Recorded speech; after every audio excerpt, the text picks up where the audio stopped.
नए संसद भवन के उद्घाटन पर पेश है आज एक विशेष प्रस्तुति।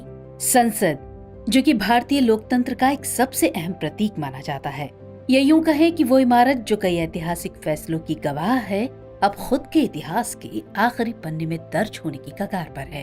हालांकि देश की संसद तो अभी भी क्रियाशील है और हर दिन वो लोकतांत्रिक मूल्यों को मजबूत कर रही है, लेकिन इसके भवन की नींव अब कमजोर हो गई है। करीब 97 साल पुराना ये भवन कहीं न कहीं वर्तमान की आवश्यकताओं को पूरा करने में असमर्थ साबित हो रहा था। ऐसे में दरकार थी एक ऐसे भवन की जो मौजूदा जरूरतों के लिहाज से माकूल हो, और यही वजह है कि देश को एक नए संसद भवन की जरूरत महसूस होने लगी। लिहाजा नए भवन के निर्माण का काम शुरू हो गया। इस नए संसद भवन का निर्माण कार्य यूं तो दिसंबर 2020 से ही शुरू हो चुका था, लेकिन इसका निर्माण कार्य अब पूरा हुआ है। इतने लंबे समय के इंतजार के बाद आखिरकार वो दिन आ ही गया जब नए संसद भवन को विधिवत रूप से प्रयोग में लाया जा सकेगा।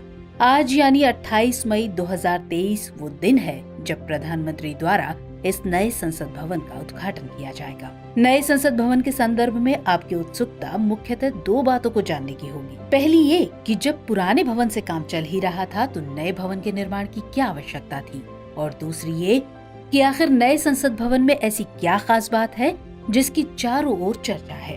तो चलिए एक एक करके इन सवालों के जवाब तलाशते हैं। लेकिन आगे बढ़ने से पहले जरा संसद के इतिहास पर एक नजर डाल लेते हैं। जब हम इतिहास पर गौर करते हैं तो हम पाते हैं कि मुगल बादशाह के शासन काल में राजधानी कुछ समय के लिए दिल्ली से कलकत्ता स्थापित कर दी गई थी। कुछ समय बाद वर्ष 1911 में फिर से दिल्ली को राजधानी बनाया गया। 1911 में एडविन लुटियन एवं हर्बर्ट बेकर द्वारा संसद भवन को डिजाइन किया गया था, लेकिन इसके डिजाइन को लेकर दोनों के बीच मतभेद थे। दरअसल बेकर इसके हॉल के ऊपर गुंबद बनवाना चाहते थे, जबकि लुटियन का कहना था कि इसे वृत्ताकार ही रखा जाए, और अंत में समिति लुटियन के विचार से सहमत हो गई। शुरुआत में इन बिल्डिंग्स में संसद भवन बनाए जाने का कोई विचार नहीं था, लेकिन गुजरते वक्त के साथ एक ऐसे भवन की जरूरत महसूस हुई जहाँ पर प्रशासनिक कार्य किए जा सके। इसके चलते 1921 में संसद भवन का निर्माण कार्य शुरू हो गया। इस भवन को बनाने में कुल 6 वर्षों का समय लगा, यानी 1927 में यह भवन बनकर तैयार हो गया। इस निर्माण कार्य की कुल लागत 83 लाख रुपए थी। 18 जनवरी 1927 को इस संसद भवन का उद्घाटन किया गया। जैसा कि हमने पहले ही जिक्र किया, लुटियन के मुताबिक पुराने संसद भवन का आकार वृत्ताकार ही रखा गया, यानी ये एक विशाल वृत्ताकार इमारत है। इसका व्यास 560 फुट जबकि परिधि 1/3 मील है। लगभग 6 एकड़ में फैली ये इमारत अपनी विशिष्टता के लिए जानी जाती है।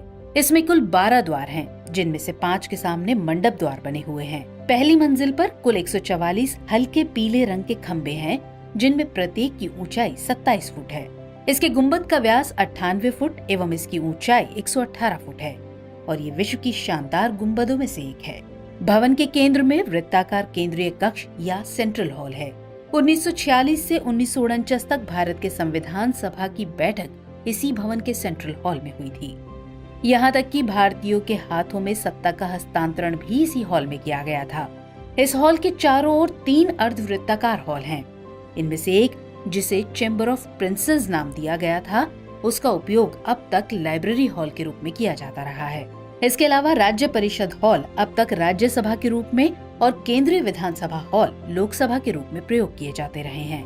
इस भवन में लोकसभा सदस्यों के बैठने के लिए कुल 550 सीटें तथा राज्यसभा के सदस्यों के लिए कुल 250 सीटों की व्यवस्था की गई थी। इस भवन में लंबे चौड़े लॉन, जलाशय और सड़कें भी बनी हुई हैं। इसमें कोई दो राय नहीं है कि इस भवन को विदेशी कलाकारों द्वारा डिजाइन किया गया है, लेकिन इसका निर्माण स्वदेशी सामग्री एवं भारतीय श्रमिकों द्वारा किया गया। इसलिए इस भवन की वास्तुकला पर भारतीय परंपरा की छाप स्पष्ट देखने को मिलती है। यही कारण है कि इसकी वास्तुकला के आधार पर ही ये दिल्ली की विशेष इमारतों में अपना स्थान बनाए हुए है।